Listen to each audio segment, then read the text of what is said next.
Okay, peoples, put my finger over the mic here.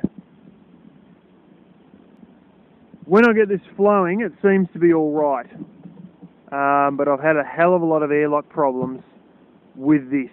Once you clear the airlock problems and you keep it reasonably full, it'll be fine. When it gets down to the tap down there, it all turns to bullshit. And I'm giving you the simplified version here to avoid about friggin' half an hour worth of waffling. At first I thought the airlock problems were like, basically when you have a down and up and a back down again, there's the potential for an airlock. And you say, oh, it's just a little bit of air, it'll just blow out. No, it doesn't blow out. It starts bubbling and glugging and fucking around, and it's almost like when you try and get a container, say one of those 20-litre cube containers, something like that, and you try and empty it out. You know, you could theoretically say, well, what we should do is just go, the water roars, but it doesn't. You pour it like that, and then it starts with the bubbles sucking up through, go glug, glug, glug, glug, glug, shakes like hell, and it's a lot slower than it otherwise could be. And long story short, it's sort of, if the line's small enough, it can actually, and the water pressure's low enough because you've only got bloody 9 inches fall, it can actually just clog the entire thing and stop it. And that's what it has been doing. I have some very strange shenanigans happening that may not make sense to people in the real world, but it's just part of plumbing. Because you got to realise, like, it comes from that tank and then it sort of drops down because the dogs are dug under the house, and then I've got to have it go over a stump so it's up again, and then, you know, it sort of drops down again, and then it drops right underground, and then it comes back up again. There's so many ups and downs, it's just bullshit. But my way of fixing it has been to disconnect this. And as I said, if the water's full in there, you know, and you get it going, and I disconnect this and blow through this line, I'll literally blow up through that line and then give it a few seconds and it starts to flow. And it seems to be fine. And you're thinking, well, this just goes pretty much straight down. What's the issue?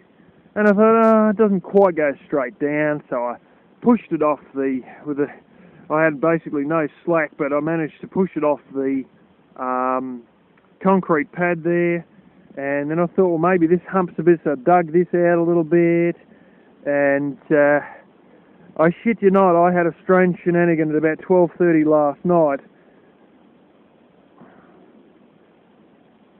I took this connector off, I blew down that line to get that going, and then the water started blasting out of this, and I'm not joking, there was a reasonable amount of pressure of water coming up this line and blasting out. I couldn't fucking believe it. How's that even possible? It's on the fall. Well, I think it was basically the water between where it was sitting on top of the concrete pad last night and back to here. And that concrete pad was the highest point, and it was the weight of water from that concrete pad and the line back through to here. But I had this damn thing up here, and it's still squirting water out. You know, and you think, holy smoke. And, it was blasting out with a fair bit of pressure. I blew down that line, it was gurgling and farting around. It just seems I've got to disconnect this, waste a bit of water on the ground, blow and piss around. Now, there's a way that this can be done. Under a decent amount of pressure, you've got a thing, they're about that big. I mean, some of them are that big, but they're about that big, usually. You got a little barb on the back, and like a dome shape. It's almost like looking at the bottom of a flower. Your barb, your half-inch barb or whatever comes up, and then it sort of domes out, and you get all these slots, and then it comes to a second piece, which is like a screw-on plastic cap, like a screw-on lid at the top. You undo that, there's a little diaphragm inside it, which has a little thing like the end of my finger there, which sits inside your half-inch line on the bottom of this thing, on the stem, so to speak, of this thing, where the half-inch line comes in. That will sit back. It's got little slots in it. It can sort of, the air basically gets let through, and then once the water comes through, it goes bang, and it closes in on itself and blocks everything. up, and that's it. And it's basically designed to get air out of the lines, and long story short, when you have drip feeders in a vineyard, your first vine, let's say this is our, we have the line coming out of the ground, that's our first drip feeder, that'll start drip feeding. But when you got all this air in the line that goes up another 50 metres, this one would have been dripping for 15 minutes, and the air's still trying to seep out of all the other ones up the end, and you say, well, it's had 15 minutes water, I'll turn it off. Well, guess what?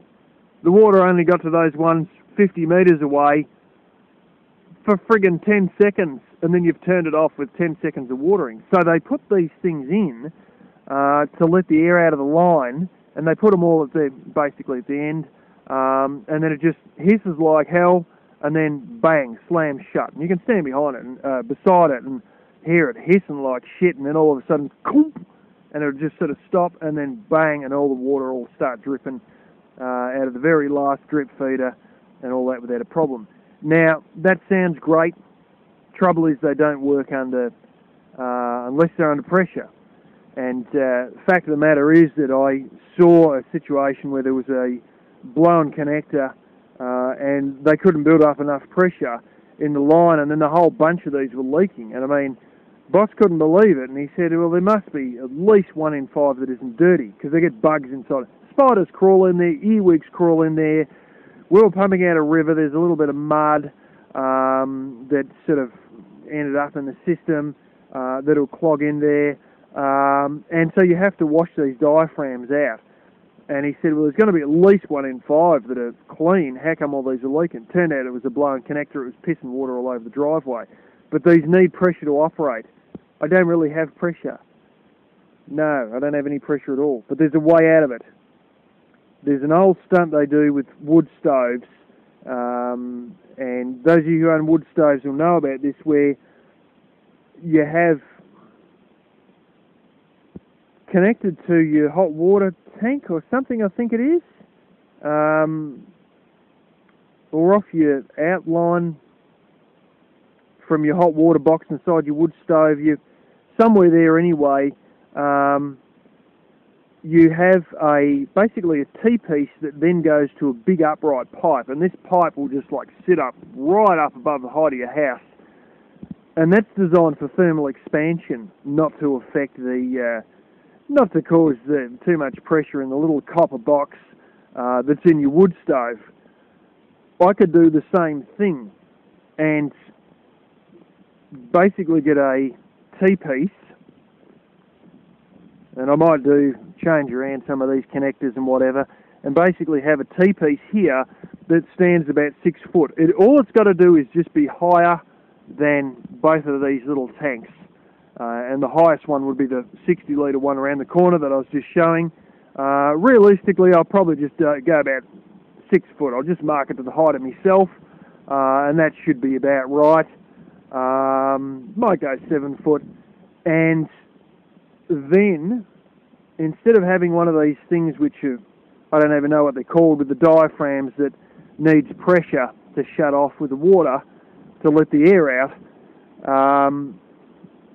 we'll just have one of these things, probably mounted to something much like this, most likely this exact one.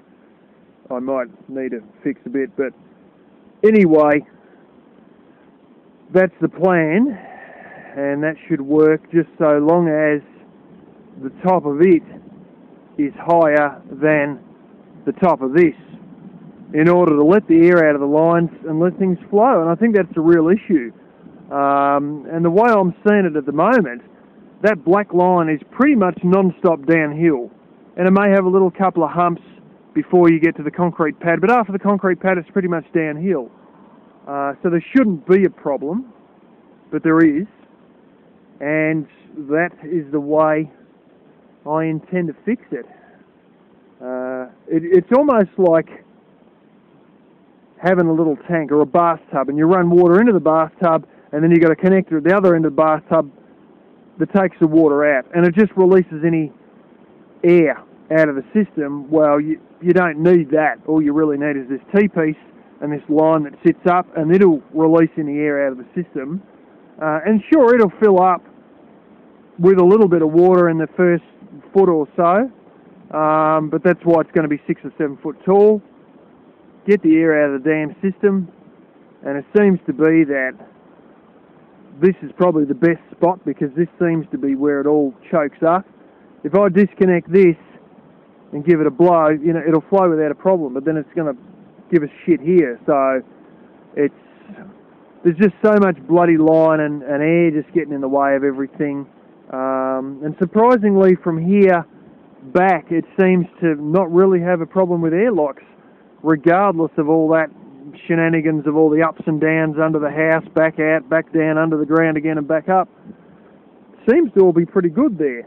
But when it comes into here, this is where it gets a lot of bullshit and a lot of carry-on. So if I put it there, then we're right in the middle of the two, and right where the connectors all are anyway, and we should be alright. You ain't going to believe this, but I've got enough crap here to do it with a 1/2 inch line running through a tap. So if it all fucks up, I just turn the little tap off. I got this one from the brother-in-law. It's basically a threaded bit of very heavy polyethylene pipe, which means that I am going to simplify the hose connector shenanigan and give myself a couple of extra hose clamps, and I found I had another 1/2 inch hose clamp, and everything else was just threaded fittings from there, and a bit of tape, and I've got another full roll of that again. So yeah, so we're going to get it done today in a couple of hours. Actually, not even a couple of hours, probably another 20 minutes or something. And I'll get that stand over there and we'll whack it all in. It's not sort of a big issue at the moment. I've actually emptied out, not emptied the rainwater tank, but where I have the tap, the pipe goes down and then sort of comes back up and then goes down a little bit, just the way it's held by the wire. And yeah, I could have left it going and it would have been able to siphon through where it rose up and come back down, but it actually started to overflow a little bit. So I turned it off and then it lost its siphon, so it's still about, yeah, a little bit less than the 3rd full. And, you know, I was going to go down lower, but if you go down too low with all this blowing wind, I don't think that bloody tank is strapped down. We used to have it held with a big hunk of fencing wire going around, and the hunk of fencing wire's on it, tied off to nothing. So it's probably good to leave a third of the water in it to let it maintain its weight and stop it rocking in the wind, because obviously it's a bit higher up and it's got a bit more size to it. So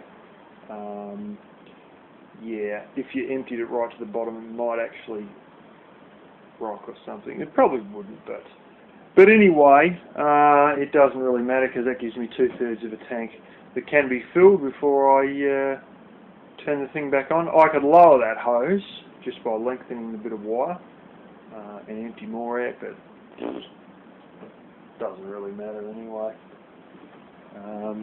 Yeah, but anyway, I went down there, had a look at the IBC. Damn thing's about half full, one of them already. So the systems are running, but she'll be running a lot better once I have the ability to get rid of these frickin' airlocks that keep coming back every time the tank drains down to its tap. So yeah, I doubt I'm going to have much trouble with this one, just because of the shortness of the line and the lack of up and down-iness. It's funny how it sort of bubbles. It's almost acting already like a line, like an airlock release, but it's actually come right from around the other side, gone right out to the T-piece fitting, and then ran right back up through here and pushed the air into here. It's funny that it can actually push it that bloody far, because surprisingly tight enough to try and blow your breath through the line, but then again I've got the weight of the water in the line when I do that, so you know, that's probably got a lot to do with it. Surprising amount of restrictions for a 1/2 inch line, far more than I thought, and you had a 3/4 inch line, And it was a good idea, looking back, not to have a half-inch line going down there, because it would have moved nothing. It would have just been bullshit every inch of the frickin' way. And so I'm glad I got the 3/4 inch line, because there's that much restrictions in the half-inch line just going around here with a couple of ups and downs. Imagine running the half-inch line 1/8 of a mile, 200 metres. Fuck. I didn't think it was going to move with a half-inch line, judging by the way that the 80 metres of hose went out with the trees. I just thought half-inch, fuck, we'll be battling even get it dripping at the other end. And that's why I went with a 3/4 inch. I knew an inch would be fine, but too expensive. And half an inch wouldn't even work at all, so I settled for 3/4, and it's proved itself. And the only real issue is just these bloody airlocks, which we're about to fix. Well, there we go. That all worked quite well, actually. That looks a hell of a lot neater than it was. All these tangles of different fittings. Anyway, I've got to pack all this up. Yeah. With a bit of luck, this will all fire, but until it starts raining seriously, I won't actually know. So, yeah. Anyway, that's what we done. It's about that time. I think I've got to start wearing the heated jacket. This this glorious ass water system, the one that's runs the other side of the house, the big square green gutter. It's a bloody joke. It had a few mil of rain. It was probably, like about, what was it, 1/8 of an inch or something like that. And, yeah, other one out here, completely empty, not a problem. And this one out here, yeah, just sort of sitting there not doing anything. So, what's the matter, Pussy? It's been a good cat, hasn't been too many mice. She tried to pull it off this morning at about 6 AM, and I said no, and she went back out the flap, and then a few minutes later come back in again, about 10 minutes later, and I said no again, and went back out the flap again, and then I put something in front of the flap, and she couldn't get through. And she come through with a bird that was live that I took off her and let go the other night. But yeah, as long as I keep persistent on the idea of letting her know that no mice that come into the bedroom, I think she has pretty much got the idea, but I've just got to keep consistent with it now. And hopefully she'll quit it altogether. Yeah, anyway, I think that system around there needs to be redesigned. I really think I need to set up some little funnel thing. In fact, I've got a funnel. That time I got all those wood clamps. I got that car seat cover that I can sort of use as an electric blanket under this. Not that I've done that yet. I've done it last year for the last small bit of start of spring, I think I've done. But in that I went and bought this blooming funnel, which is just sitting in the other room here.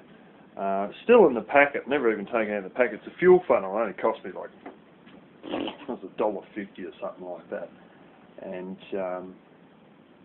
even something like that with a bit of that mesh over going into a 3/4 inch line, and if it overflows, it overflows, so what? Maybe put a bit of a,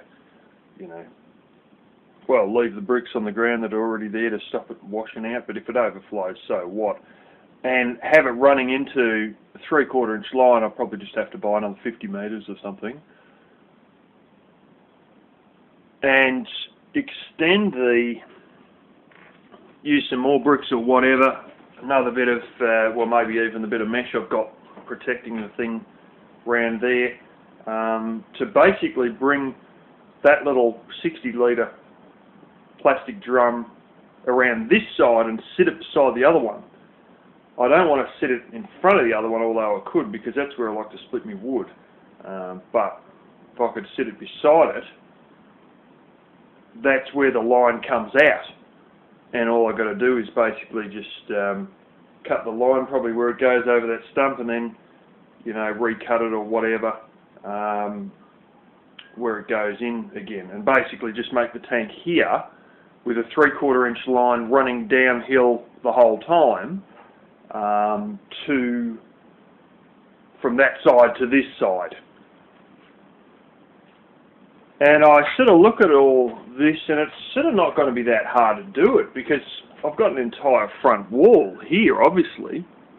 The only thing it's going to have to shimmy across, which I can actually do with a bit of wire and a few zip ties, and I'm not short of either of those, is between the like the roof of your veranda goes up, so your gutter's going to be, well, the gutter's on the end, not of this one, but around the other side, and then the roof of the veranda is pitched up, obviously. But all you really need is to have a bit of wire smacked into like that bit of wood there, like drill a hole through and tie it off, and then tie it off to like a hook on the wall or something like that. And I've actually got a whole stack of quite large size hooks with screw ends on them, and then that obviously stops the line from going up, because it's either going straight or even slightly down. And then you just zip tie the 3/4 inch line to that, and then just buy a bunch of don't think I've got any, I've only got it for 1/2 inch, I think. I've got a bunch of saddle clamps anyway. I'll go through my saddle clamp bunch, but basically wax saddle clamps along the wall, and then just run it along this wall and along this wall here. That's basically where I sit the wheelbarrow, and then come along this here. I'll probably just go this side and then just shoot it out through there and have the thingo sitting just there. And yeah, that line there, that's the other one. So if I cut it off wherever, somewhere there, it also comes out there, and then cut it exact length when I'm done. Sure, I'll lose a metre, but so what? And yeah, hook it to the thing here. Only thing I've got to make sure though is that I get a reasonably, you know, not too much of a drop in the line, and so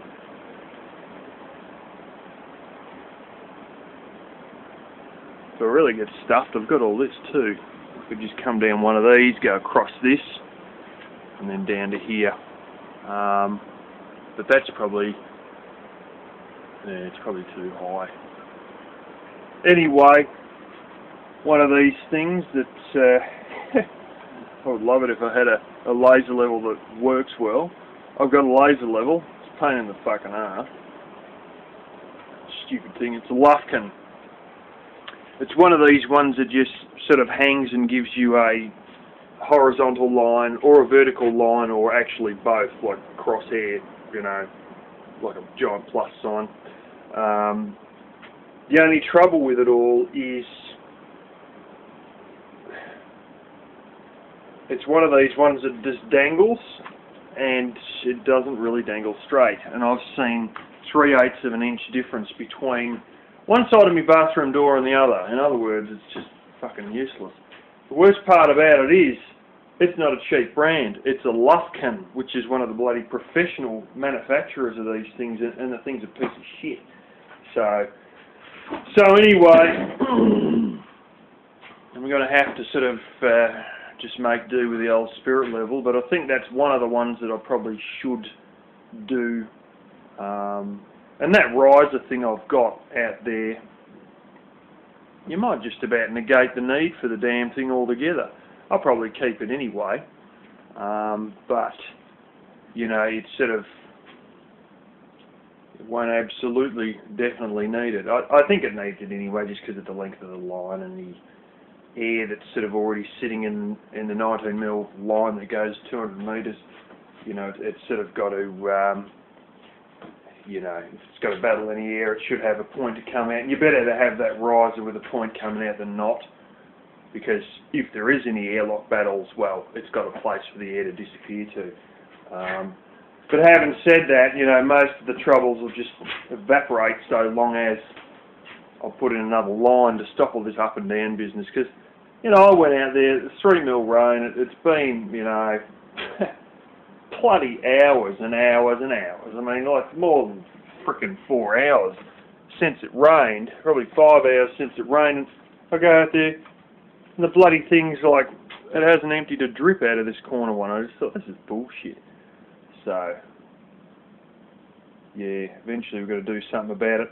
The other one, which might be too stupid an idea to feed into it, is try and get this other gutter that's just in front of my bedroom here, and do the same thing with that. Belt that into a 3/4 inch line, and don't know if I want to stick it into the same line, but it'd actually be a lot shorter to go through around the back of the building and then just above the bathroom door, back of the chimney or whatever, and then straight out around. The chimney never really gets anything more than just basically just sort of warm to the touch, so that's not an issue, obviously. Yeah. Anyway, I think that's one of these things that's inevitably going to have to happen, whether it happens sooner or later. But yeah. Alright, you got me 50 metres of line that I was saying about putting through. I've decided this whole thing of, oh, we'll try and run it over the door and then sit at the bullshit. Nah, because that door height, it's about the same as the guttering height on the other side, so that ain't going to really give you a drop in the pipe level and cause a downward water flow if it's the same blasted height. So my idea is to whack it here somewhere and cut off that pipe wherever, probably under there somewhere, and then swing that piece around to go to wherever we have the little tank here, and somehow, probably using bits of fencing wire and a bit of brains, I've got to basically get it under, and probably the same bit of, you can always do it with a broomstick, but I use another bit of wood to stick that pipe under there and then sort of get hold of it and come up through the floor here and then hook it on. We got a bit of rain last night. It was all flowing in all right. I was using the corrugated iron water tank to fill into the tank around the other side, and didn't notice that much in the dark with a headlamp on, the headset light thingy on, and I went and filled it up again before, and of course you've got this little line, like you can see there, where the tap level is. But the funny thing is that line stayed dark and everything else that I was filling into it stayed sort of lighter. Oh, good job, buddy. You get him, buddy. Black Kitty had one just before, and now Tabby Cat's got one. You eat him, puss. Anyways, don't let him under the house.